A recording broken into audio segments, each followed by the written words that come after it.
NYDailyNews.com. COVID stimulus package support from Pelosi, Schumer, Chris Sommerfeld. 5 to 6 minutes.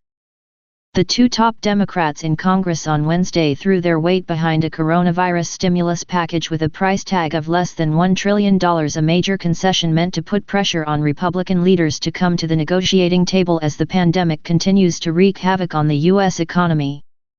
House Speaker Nancy Pelosi, D. California, and Senate Minority Leader Chuck Schumer, DNY, who for months fought for a stimulus bill earmarking at least $2 trillion, said they got on board with using the bipartisan $906 billion proposal as a starting point because time is running out to provide relief for millions of struggling Americans.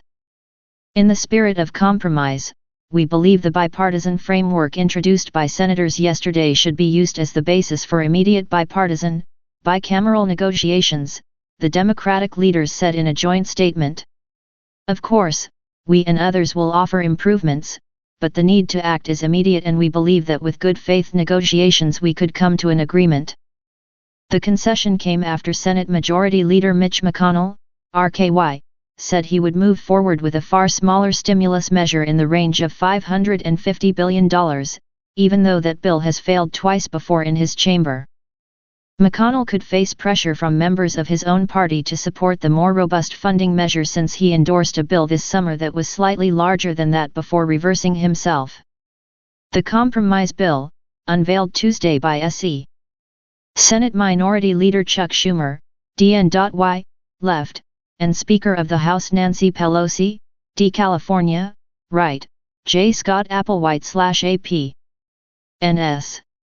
Joe Manchin, DWVA, and Susan Collins, R. Maine, proposes to extend the lapsed federal unemployment supplement at $300 per week for 4 months, funnel about $160 billion to cash-strapped state and local governments, refill the popular Paycheck Protection Program for small businesses, and send bailouts to some transit systems and airlines, including New York City's MTA.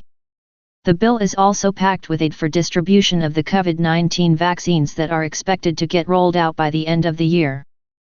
The Manchin-Collins measure, which earned support from senators and House members of both parties, includes a liability shield for businesses that reopened during the pandemic, a provision McConnell has sought for months. Pelosi and Schumer have strenuously opposed such liability protections in the past, arguing it gives corporations a blank check to put workers at risk. Pelosi and Schumer have long said that a bill in the $1 trillion range won't be sufficient, especially as the pandemic rebounds, with infection rates soaring across the country and the U.S. death toll topping 272,000. However, Democrats are confident they'll get leverage for another round of stimulus once President-elect Joe Biden takes office on January 20. Biden offered support Wednesday evening for Congress passing the scaled-down package right away, saying it will provide immediate help for a lot of things. But he also affirmed he'll push for another relief package as soon as he's inaugurated. Any package passed in this so-called lame duck session between now and January 21, at best, is only going to be a down payment, he told reporters. Senate Majority Leader Mitch McConnell speaks to reporters on Capitol Hill on Tuesday. Chip Somotovilla/AP. McConnell, whose consent is ultimately required for any legislation to become law, did not say Wednesday whether he backed the $906 billion blueprint. Even if the House and the Senate reaches a stimulus agreement, President Trump remains a wild card. He has refused to admit that he lost the election to Biden and may be hard-pressed to sign off on any bill that could give the Democrat a running start to his presidency.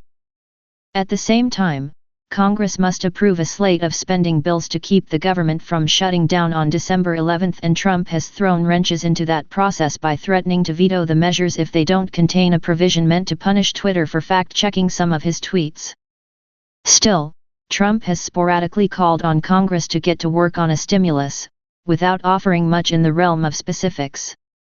Congress must now do a COVID relief bill, Trump tweeted November 14. Make it big and focused. Get it done. Chris Sommerfeld is a reporter covering national politics and the Trump administration. He started working for the Daily